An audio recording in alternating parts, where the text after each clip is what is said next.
This is your psychic girlfriend, Robin Richardson. And if you're like me, you're interested in how the universe works and in all things mystical. So let's explore it together. Sit back, relax, and enjoy the podcast.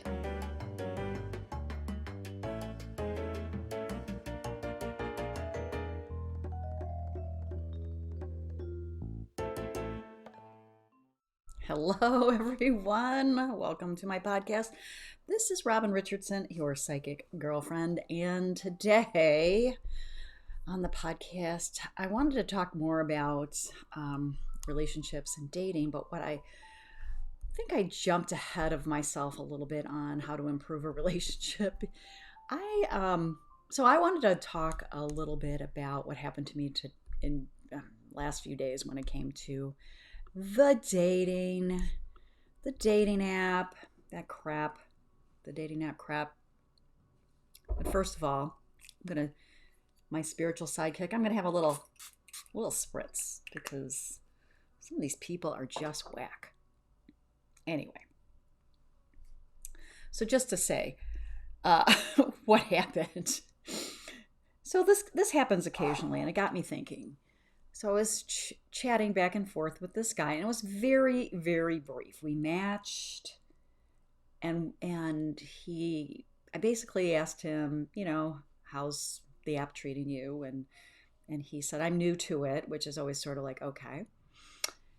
And then it was just like back and forth, very, very basic, not even anything to get to know each other. And he says, I think we're a good match.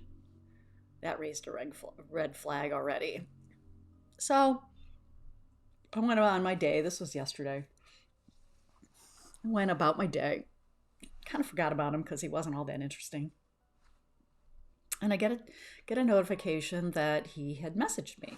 And it was like 48 hours ago. Not 48 hours, 48 minutes ago. And I don't really check I'm kind of in this mode of, whatever. I'm in a whatever mode. I'm not in like, oh, I've got to find my match, although I am dating with intention. So I go on the app and I see, and he says, you don't seem to be on here much. And I said, I'm working and got stuff I'm doing. And so I decided to ask him a question because I have a rule that I go with. I'll ask 4 questions, and if they don't ask really anything about me, then I just delete them because I don't have time for that clown crap anymore. So I asked him, what characteristics are that you look for in a woman or whatever. And I said, I'm dating with intention. What is your purpose on here? Like, what are you looking for? I tried to phrase it in a friendly way. And his response is, I want to find someone to grow old with and find good food with. I'm like, okay. What am I dealing with here? So he says, so I say, well, this is what I'm looking for. Is that in alignment with you? And he says, why don't you drop me your number so I can be in touch with you, because you don't seem like you're on here very often. And I said, no, I'm not comfortable with that. And he responds right away, well, I need to know where you are at all times. And, that just shows your devotion to me. And I'm like, I'm sure you're sitting out there going, what the actual F? So I just blocked him. I'm just like, you know what? What the actual hell?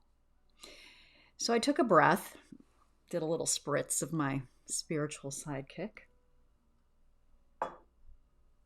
And I thought back to myself not a few years ago, several years ago, that would have created a different response in me.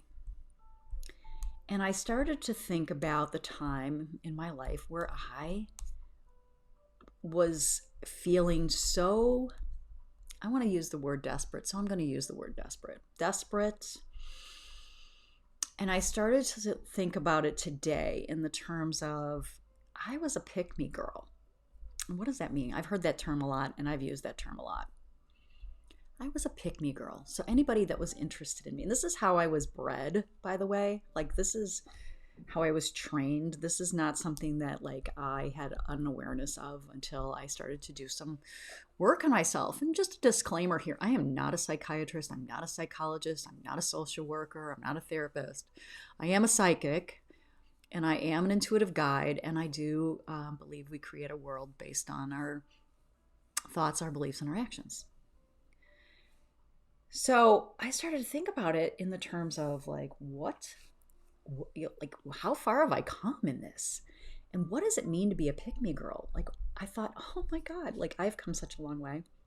I would have, I would have, this is candid and I'm being really vulnerable here. So, I hope that by sharing these stories and sharing how I feel and how I felt, that someone out there who may be listening to this will have some hope or get some like a reality check about what they're doing and how they're feeling, and make some shifts so they can have the kind of love life that they're looking for, and in a better life with any kind of relationship, whether it's romantic or otherwise.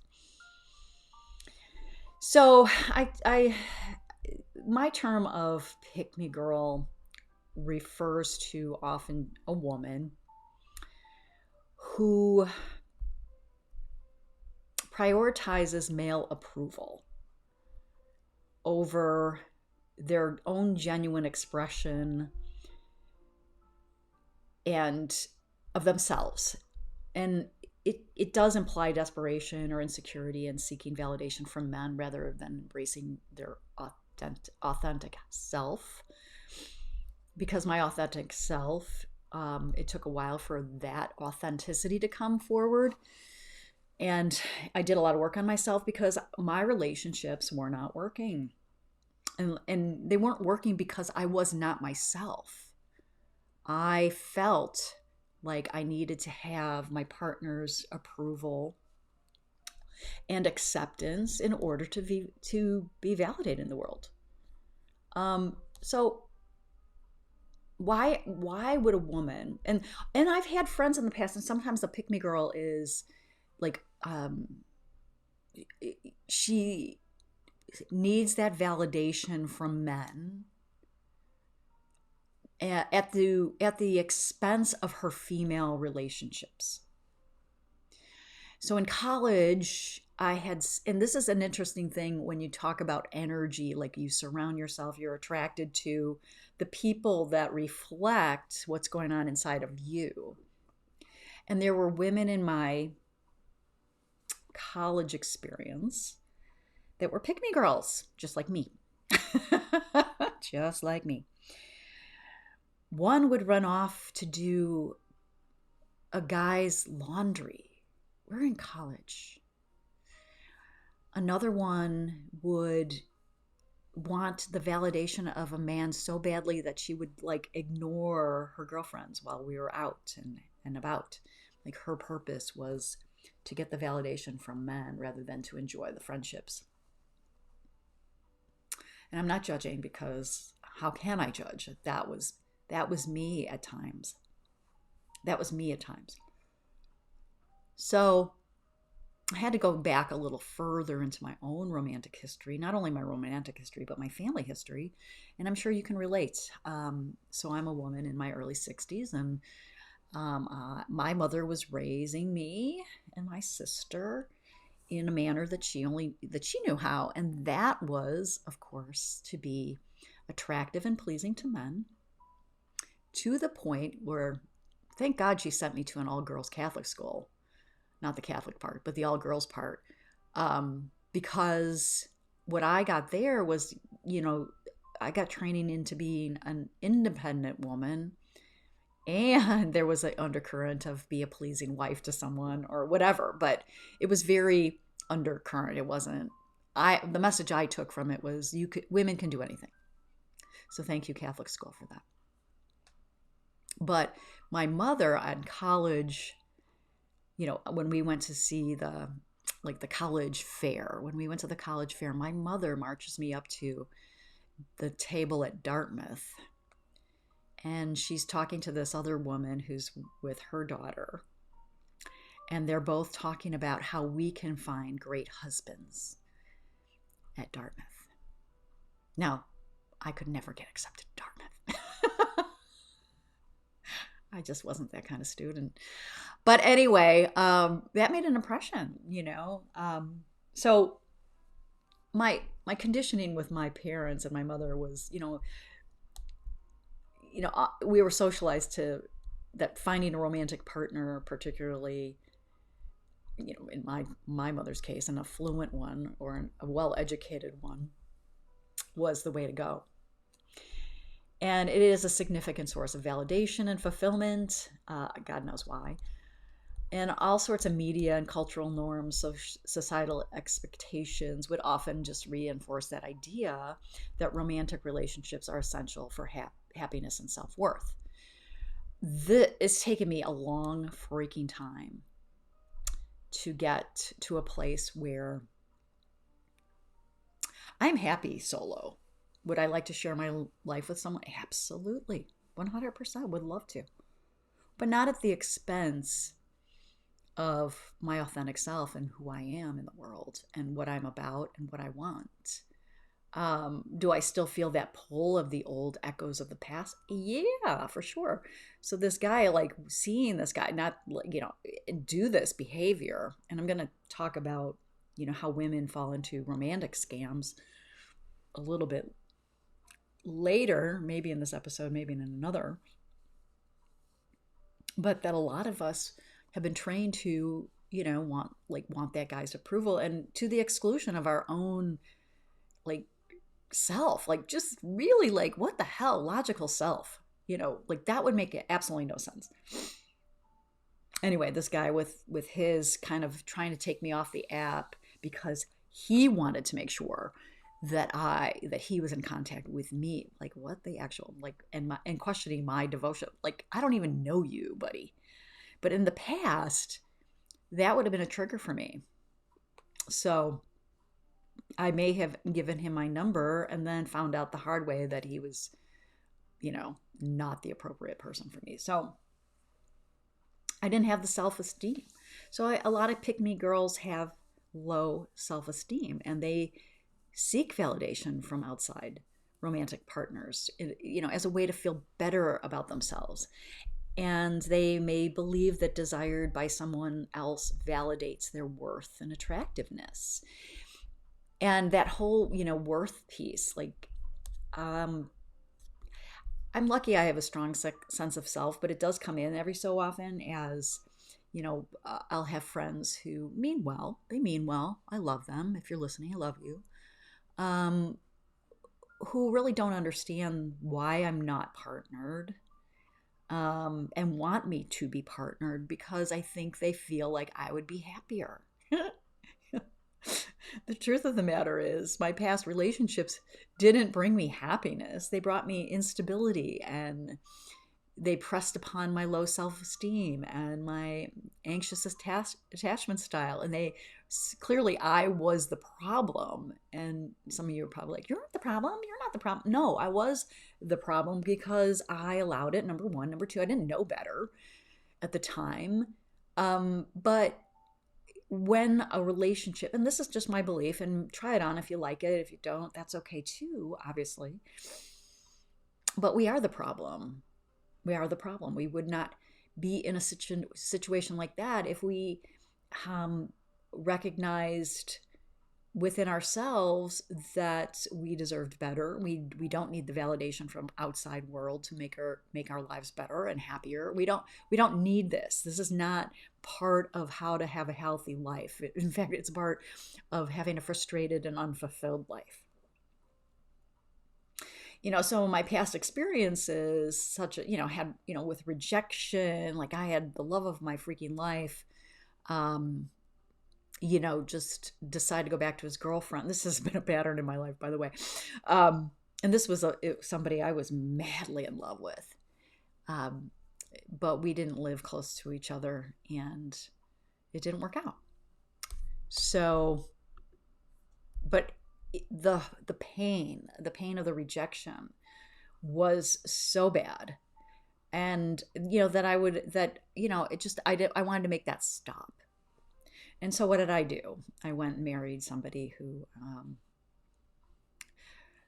mirrored my pain, fear of abandonment, you know, fear of rejection, and we really weren't good matches. But um, yeah, so I was trying to fill an emotional void, and I think that's what people do. They try to fill this emotional void or insecurities because the experience in the past have been really rough. And um, my suggestion for that, my antidote to that is like, if you get rejected, then really take some time to heal. Find a therapist, or an activity or a hobby or something, to work it out and get yourself back to a place of, like, I'm awesome. Like, rejection is a part of life, and it's not something I need to fear.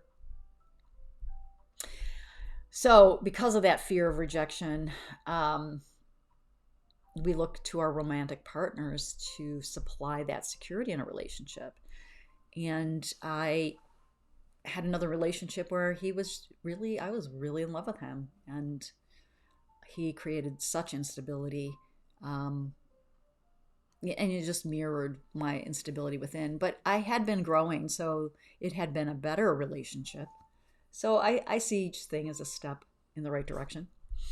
And then we didn't understand attachment styles back then. So a pick me girl really has an attachment style that's anxious. And if you don't know what an attachment style is, you develop a specific style based on your early relationship with your caregivers. And my mother was an anxious attachment style, and she was always seeking validation and reassurance. And if she couldn't get it from her husband, then she would try to get it from her kids. So it was very challenging to be in my household. So, her pressing upon my sister and I her insecurity and anxiety that she was not getting her emotional needs met in her relationship, her romantic relationships. So she tried to get that from her children, but also um, it made us even more sensitive to trying to get that validation, not only from our father, but from men in general. So any kind of attachment style healing, any kind of like recognition of what your attachment style is and doing the work to become secure. And that's where I am right now, which is why I can like walk away very fast, very quickly with some of these people on these dating apps, because if they're not showing, if I don't feel good with them, or I like don't feel like this is the right thing, I just walk away. I'm not afraid to feel sadness. And conversely, if there's someone worth leaning into, then working on leaning into that relationship and trusting it and trusting myself in it. And so that's been kind of an exciting growth opportunity for me. So recognizing, some emotional needs are not met, and then, trying to seek that through a romantic partnership, that's just not going to work. Ultimately, so what is, healthy, what does healthy look like? you know um well, it's a lot of active, it's like active listening, first of all, not only to your inner voice but to a partner. And we'll talk more about that. I did a podcast on, on how to become better partners in a relationship. But I think with pick me girls, we can continue to talk about that, like what kind of traps that they fall into in online dating. And this is, some of my clients have come to me, and this is not recently, but in the past. People will give money uh, to people online that they've never met, like just really out there things, in order to have that love and validation from some of these manipulators online. So, how do you know you're a pick me girl? Well, you may overly accommodate. So, you might be pressured to adapt to their interests. And this is all sort of, this could be from that person, or it can be from that person online, or it can be a relationship, or it can be like just internal pressure. Um, so adapting to their interests, preferences, or even their personalities. You can over accommodate where you absolutely sacrifice your authenticity in an attempt to please others. And that, like, I totally relate to that. Over accommodation, this isn't compromise. This is accommodating somebody else to the point in the exclusion of who you really are. Validation seeking validation from potential matches can be your primary focus, leading to behaviors as constantly checking for messages, altering photos or profiles to garner more attention, or engaging in excessive flattery or compliments. So, yeah. Validation seekers are really, it's rough for you. It's going to be never satisfied until you can um, approve of yourself and love yourself. It just, when somebody flatters me online or tries to give me a compliment or something, like, I take it with a grain of salt. Like, I'm just like, okay, yeah, I don't know you. And once, if I start dating you and you're giving me genuine compliments, then, that's cool. I can receive that. But yeah, I don't know if you guys watch Love is Blind, but Chelsea from this latest season 6, she's like I feel like she is um an anxious attachment style, and she's a validation seeker, and she's just very fearful, um of anything. And just from what we saw, I don't know her, obviously I don't know her, but that's kind of what we saw with Chelsea. And I really hope that she's gotten herself some help around that, because she's got a lot to offer. Ignoring the red flags. Oh my God. Totally ignored the red flags. I mean, there was a parade of red flags when I was a pick me girl. I had a tendency to overlook them, and I also had a tendency to connect the dots the way I wanted them to. So if somebody had one or two of the things that I was looking for, then I connected all the dots and I ignored the rest of them. And that's just not the way it should be. I think people unfold over time. That's one of the things that a friend of mine said to me, and I believe it. People unfold over time. Take your time. Don't be in such a hurry. Pick me girls are always in a hurry to get that relationship locked down, like, let's get that commitment going, and no. No, take your time. You'll ignore inconsistencies, questionable behavior, or even indications of incompatibility, incompatible values. So I was talking to this guy a couple weeks ago, and I just kind of got the vibe that he wasn't, there was something off. I had to trust that. So, I chatted with him, and he was inconsistent, and I blocked him. Just like, you said you're going to do something, you didn't do it. Something shady with you. And I don't have time to figure it out. I don't want to figure it out. Like, you know what I mean? It's like, I don't have time, and give them time. I'm like, no, like, I can be on to somebody else that, might, be better suited to me. Pick me girls may engage in comparison or competition with other individuals on dating platforms, viewing them as rivals for attention or validation from potential partners. And this also can foster a sense of insecurity and inadequacy. In my mind, I believe everyone is dating multiple people. I don't compete with other women. If someone is right for me, I'm going to know it. They're going to know it. We're going to put it in the effort and energy to build an awesome relationship. I don't compete with anybody. It's stupid. So if you feel like you're in competition with, the hundreds of thousands of other people online, get offline. Work on yourself. If somebody wants to date other people and if your boundary is like, no, if we're dating, we're figuring this out one on one, then great. Hold that boundary. But don't, there's somebody, in my opinion, there's somebody that's always going to be smarter, prettier, wealthier, whatever. Like, I know that, whatever. But nobody's me. Excessive self-sacrifice. Oh my God, you might as well put my mother's name on this. Some pick-me girls may prioritize the needs and desires of potential partners above their own, engaging in excessive self-sacrifice or compromise to maintain the relationship. This can lead to imbalance and resentment over time. And who am I freaking kidding? That was me. It was me in multiple relationships over time.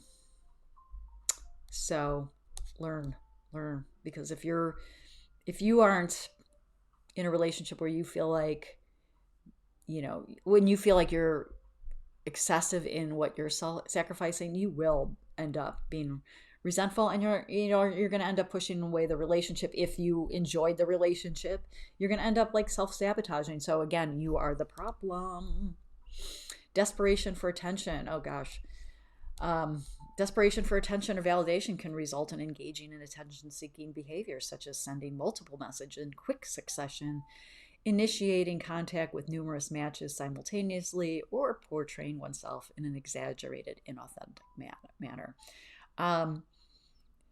Yeah, I've been there. But but a lot of it now is just, for me, is like I'm connecting with people, and if I'm not connecting with them, then I just get rid of them. Like, I don't need the attention. I don't have time for that. I want one person. All it takes is one. Lack of boundaries. Pick-me girls may struggle to establish and maintain boundaries, not only online, but allowing other people to overstep their personal boundaries. And this is like really like also about tolerating disrespectful behavior in your quest for validation or approval. Back early in my online dating, people like would send me pictures of their appendages, thinking that that's what I was looking for. And I really honestly couldn't figure out why. I really could not figure out why. But I kept talking to them. Some of them. This was a long time ago. Now, any disrespectful behavior, my thinking is, if you make me feel bad about myself or you overstep a boundary. So for example, with this guy that I was just chatting with, and I said I'm uncomfortable with getting off the app when he want me to leave his phone number. Yeah. And disregarded my need to feel stable and secure, also because the app has a phone part too. You can actually have a phone call on the app, and because he disregarded what was important to me. Nope. Next. So he violated my boundary. I have very strong boundaries now, and they may be too strong. I have to reevaluate, but you know what? I think too strong boundaries are better than no boundaries. So there we go.